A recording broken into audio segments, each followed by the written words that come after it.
आगे बढ़ेंगे। आपको बताएं कि गिलगित बल्तिस्तान में पावर शेयरिंग फार्मूला तय पा गया है। पीपल्स पार्टी ज़राए के मुताबिक ये बताया जा रहा है कि पीपी और इस्तेहकाम पाकिस्तान पार्टी के दरमियान काबीना में शराकत का मामला फाइनल हो गया है। ये मामला काफ़ी अरसे से, जब से ये इंतखाबात हुए थे उसके बाद से हम देख रहे थे कि खटाई में पड़ता हुआ नजर आ रहा था, लेकिन अभी खबर ये मौसूल हो रही है कि बाकायदा इस पर फार्मूला तय कर लिया गया है।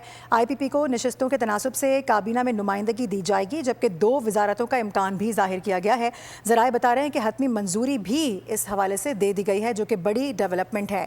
गिलगित बल्तिस्तान में पावर शेयरिंग फार्मूला तय पा गया है। पीपल्स पार्टी ज़राए के मुताबिक पीपी और इस्तेहकाम पाकिस्तान पार्टी के दरमियान काबीना में शराकत का मामला फाइनल हो चुका है और IPP को नशस्तों के तनासुब से काबीना में नुमाइंदगी भी मिलेगी, जबकि 2 वजारतों का इम्कान भी जाहिर किया गया है। ज़राए के मुताबिक हतमी मंजूरी भी दे दी गई है। कौन कौन सी वजारतें हैं ये अभी तक फाइनल नहीं हो सका है। इसी पर मजीद बात करेंगे। मलिक सईद अवान हमें ज्वाइन करें। मलिक सईद अवान, बताएगा ये 2 वजारतें सामने आ सकी हैं और इससे मुताबिक मजीद क्या पेशरफ्त हुई है?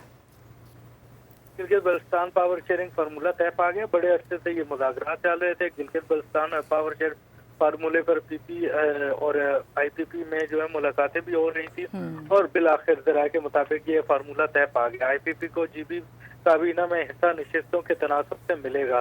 ज़राए ने ये बताया कि PP के अदद ने गिलगित बल्तिस्तान पावर शेयरिंग फार्मूले की जो है वो मंजूरी भी दे दी है। इस्तेहकाम पाकिस्तान ने GB काबीना में 4 वजारतों का मुतालबा किया था और जिस पर जो है ना काबीना में 2 वजारतें मिलने का इम्कान है। IPP ने तरजीह वजारतों के नाम ताहाल जो है वो नहीं दिए।